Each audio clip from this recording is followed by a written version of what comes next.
మీ ఈటీవీలో. రాయలసీమలోనూ సమైక్య ఉద్యమం రోజు రోజుకు ఉధృతమవుతోంది. ఉదయం ర్యాలీలతో హోరెత్తిస్తున్న ఆందోళనకారులు రాత్రికి కొవ్వొత్తుల ప్రదర్శనలో తమ ఆకాంక్ష చాటుతున్నారు. తిరుపతి ఎస్వీయూలో విద్యార్థుల ఆమరణ దీక్షను భగ్నం చేయడం స్వల్ప ఉద్రిక్తతకు దారితీసింది.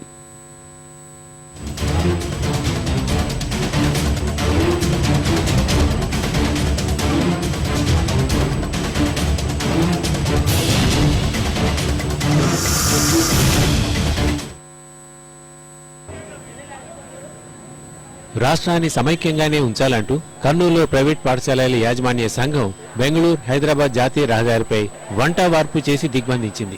రాజకీయ ఐకాస ఆధ్వర్యంలో వైద్యారోగ్య శాఖ ప్రదర్శన నిర్వహించగా న్యాయవాదుల ర్యాలీలో తెలుగుదేశం పార్టీ ఎమ్మెల్యే మీనాక్షి నాయుడు మద్దతు తెలిపారు. భీమాస్ కూడలిలో మానవహారంగా ఏర్పడ్డారు. రోడ్డుపైనే వాలీబాల్ ఆడారు. రాష్ట్రాన్ని విభజిస్తే సీమకు అన్యాయం జరుగుతుందనే ఆవేదనతో జిల్లాలోని పుచ్చకాయల మాటకు చెందిన కోసిగి దేవేందరప్ప అనే రైతు గుండెపోటుతో మృతి చెందాడు. ఎన్టీఆర్ కూడలిలో కొవ్వొత్తుల ప్రదర్శన చేపట్టిన ఉపాధ్యాయ ఐకాస నేతలు విభజనకు సహకరించే పార్టీలకు మనుగడ లేకుండా చేస్తామని హెచ్చరించారు.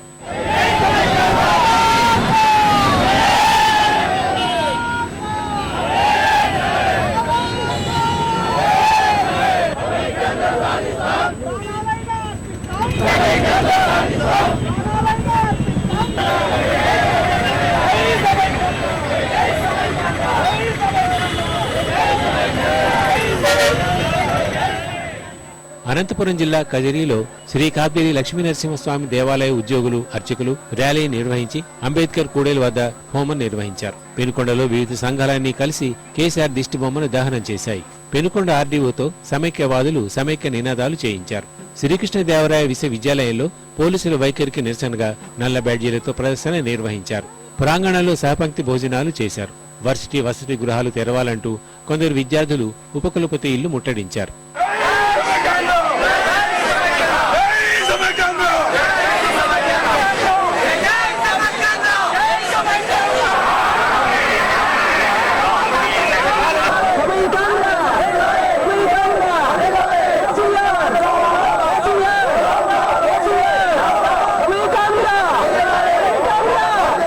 చిత్తూరు జిల్లాలో సమైక్య ఉద్యమం తీవ్ర స్థాయికి చేరింది. తిరుపతిలో నేడు ఆటో వాలాలు బంద్ ప్రకటించగా ఈ రోజు నుంచి రేపు ఉదయం 6 గంటల వరకు జిల్లాలో వినోద ఛానళ్ల ప్రసారాలు నిలిపివేయాలని కేబుల్ ఆపరేటర్లు ఎంఎస్ఓల ఐకాస నిర్ణయించింది. తిరుపతిలో కంప్యూటర్ దుకాణదారులు ఎమ్మెల్యే కరుణాకర్ రెడ్డి ఆధ్వర్యంలో వైకాపా కార్యకర్తలు వేర్వేరుగా కొవ్వొత్తుల ర్యాలీ నిర్వహించారు. శ్రీ వెంకటేశ్వర విశ్వవిద్యాలయంలో విద్యార్థుల ఆమరణ దీక్షల్ని పోలీసులు భగ్నం చేసి తీవ్ర ప్రతిఘటన నడుమ ఆసుపత్రికి తరలించారు. ఆగ్రహించిన విద్యార్థులు ఎస్వీయూ ఎదుట మళ్లీ రిలే నిరాహార దీక్షలు చేపట్టనున్నట్టు తెలిపారు.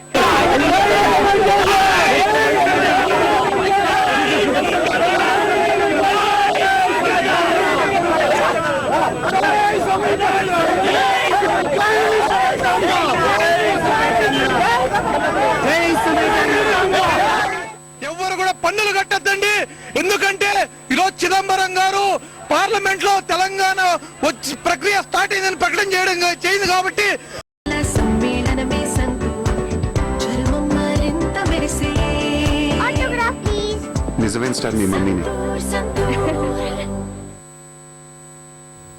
తెలంగాణ పర్యటన నేపథ్యంలో వివిధ రాష్ట్రాల్లో మొదలైన ప్రత్యేక రాష్ట్ర ఉద్యమాలు మరింత తీవ్రంగా మారుతున్నాయి.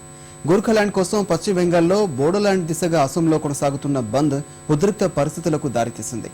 నిరవధిక బంద్తో జనజీవనం పూర్తిగా స్తంభించగా రవాణా వ్యవస్థ నిలిచిపోయింది. ఆందోళనకారుల విధ్వంసం కొనసాగుతోంది.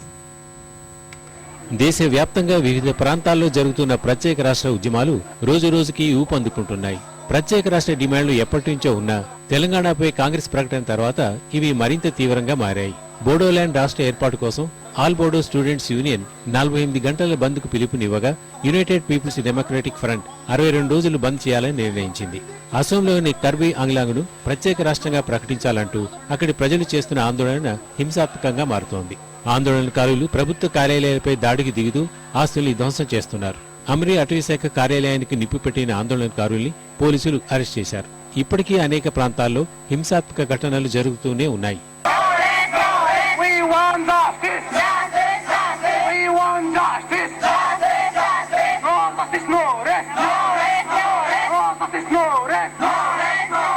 ప్రత్యేక రాష్ట్ర ప్రకటన కోసం కర్బీ ఆంగ్లాంగ్కు చెందిన రాజకీయ నాయకులు, కాంగ్రెస్ ఎంపీ, ఎమ్మెల్యేలు ఢిల్లీ బాట పట్టారు. ప్రధాని మన్మోహన్ సింగ్, సోనియా గాంధీ, సుశీల్ కుమార్ షిండేలను కలవడానికి దేశ రాజధానికి చేరారు. మరోవైపు బంద్తో కర్బీ ఆంగ్లాంగ్లో రవాణా వ్యవస్థ పూర్తిగా స్తంభించడంతో ప్రజలు ఇబ్బందులు గురవుతున్నారు. 11 రైళ్లు రద్దు చేయగా సుదూర ప్రాంతాలకు ప్రయాణించాల్సిన రైళ్లు ఆలస్యంగా నడుస్తున్నాయి.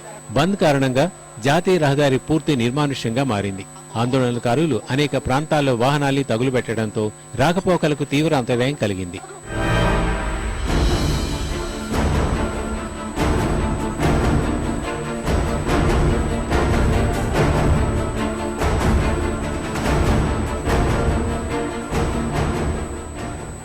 గోర్ఖాల్యాండ్ కోసం గూర్ఖా జనముక్తి మోర్చా ఇచ్చిన నిరవధిక బంద్ పిలుపుతో డార్జిలింగ్ లో ఉద్రిక్త పరిస్థితులు నెలకొన్నాయి.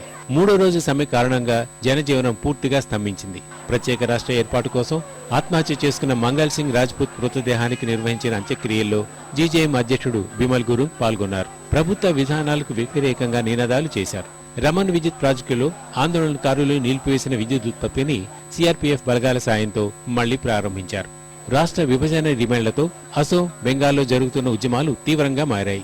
ఉద్రిక్త పరిస్థితుల వల్ల ఇక్కడికి వచ్చే పర్యాటకులు తిరిగి వెళ్లిపోతున్నారు. హింసాత్మక ఘటనల్ని నిరోధించేందుకు ప్రభుత్వం పటిష్ట భద్రత ఏర్పాటు చేసింది. ప్రముఖుల వాహనాల కోసం కేటాయించే ఎర్రబుగ్గలు, సెరన్ల దుర్వినియోగం సమాజానికి ముప్పుగా మారే ప్రమాదం ఉందని సుప్రీంకోర్టు హెచ్చరించింది. కేవలం రాజ్యాంగబద్ధమైన పదవుల్లో ఉన్నవారు మాత్రమే ఈ సదుపాయాన్ని ఉపయోగించుకునేలా చూసేందుకు పటిష్టమైన మార్గదర్శకాలు రూపొందించాలని కేంద్రాన్ని ఆదేశించింది.